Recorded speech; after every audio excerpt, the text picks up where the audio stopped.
Selamat berjumpa lagi rekan-rekan komunitas dan praktisi GRC di Indonesia, Governance, Risk Management, dan Compliance.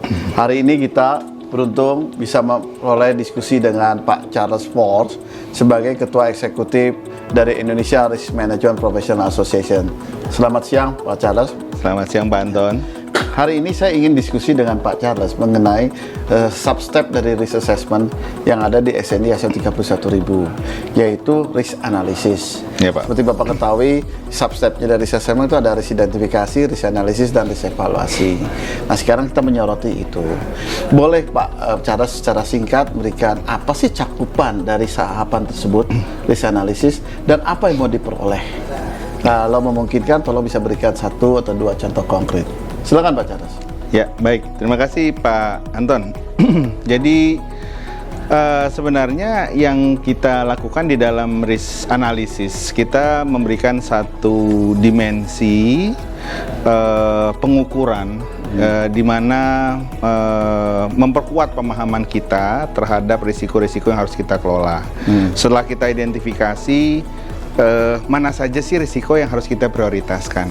Oh, jadi ini adalah untuk menjadi basis buat kita bisa memprioritaskan risiko mana yang lebih perlu perhatian lebih banyak ya dibanding yang lain. Yes, absolutely Pak. Jadi dasar dari kita menentukan prioritas tersebut itu adalah si exposure risiko yang kita tentukan di dalam analisis risiko.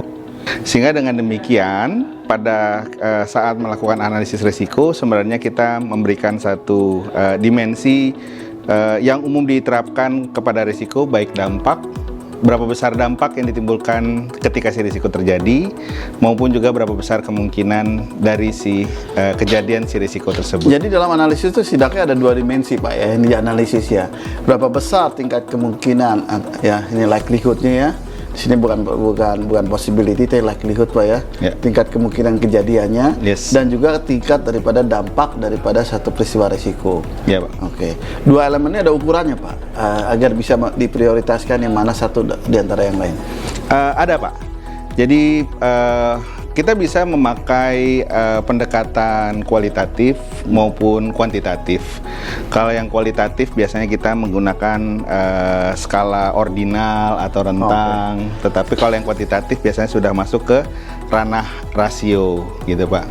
Tapi sebenarnya ada banyak dimensi dari risiko yang bisa kita gunakan untuk menentukan exposure dari risiko. Namun yang paling umum diterapkan dalam manajemen risiko itu adalah berapa besar kemungkinan dari si risiko kejadian dan berapa besar dampaknya ketika si risiko terjadi.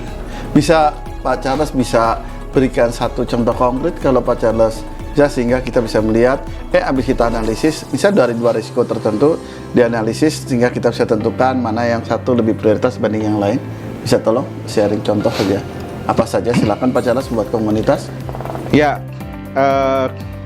misalnya karena kebetulan pas siang-siang gitu ya, terus lalu kemudian mungkin banyak dari pemirsa video ini habis makan siang dan lalu kemudian pesan makan siangnya melalui aplikasi online gitu ya. Maka bisa jadi ada kekeliruan dalam pengantaran makanan gitu ya. Makanan yang kita pesan ternyata berbeda dengan yang tiba atau kita harapkan. Nah, dari satu sisi kemungkinannya bisa saja tidak terlalu besar karena seluruh order tercatat di aplikasi, tetapi kemudian begitu si supir online-nya ini atau si penjual online-nya ini keliru dalam memasukkan kemasan, ya sampai di kita ya salah, bisa jadi makanan yang sama sekali kita tidak minati gitu ya. Artinya dampaknya lumayan besar lah gitu.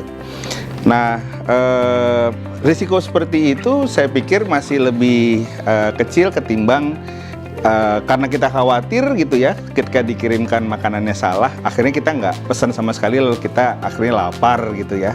Itu dari sisi kemungkinan pasti nggak makan ya lapar, dan kalau begitu lapar ya dampaknya lumayan mengganggu pekerjaan kita selanjutnya. Kira-kira begitu Pak untuk contoh yang sederhana dan. Makasih Pak Charles ini memberikan contoh makan ya lainnya. Kita katakan ya, saya juga boleh sharing sedikit juga Pak mungkin contoh ya. Misal kita bicara ya, seberapa besar kemungkinan, kalau kita agak seriuskan misalnya, seberapa besar kemungkinan kita gagal bayar utang kita, ya, Yes, Pak. misal ya, kalau kita punya hutang, ya, ada utang kedua supplier. Ya. Ya. Supplier A misalnya adalah menyuplai raw material, supplier B adalah menyuplai misalnya kebutuhan transportasi. Ya. Kita ngelihat kemungkinan mana nih, ya. Kalau transportasi itu dari lokal suppliernya. Kalau raw material dari luar negeri kita impor. Ini pandemik, mana yang lebih mungkin besar? Oh, ternyata yang impor raw material ya sininya. Dah. Terus kemudian impact-nya apa? Ya. Kalau raw material tidak datang, produksi daripada produk kita akan gagal. Maka dampaknya besar sekali. Kalau transport lokal itu tidak datang, masih bisa dampaknya nggak seberapa besar karena kita bisa ada pengganti. Sehingga waktu kita kawinkan, likelihood daripada raw material itu tinggi, dampaknya besar juga. Sedangkan dari provider transport lokal, likelihoodnya kecil, dampaknya juga kecil. Dalam hal ini, sehingga kita ya prioritaskanlah pada yang lebih besar. Kurang lebih seperti itu ya. Benar, Pak. Baik, pemirsa, dalam hal ini kita ucapkan terima kasih Pak Charles, dan kita akan masuk ke dalam subset berikutnya, yaitu tentang evaluasi. Setelah kita identifikasi suatu risiko, kita analisis, kemudian kita evaluasi, kita akan tentukan apa treatmentnya.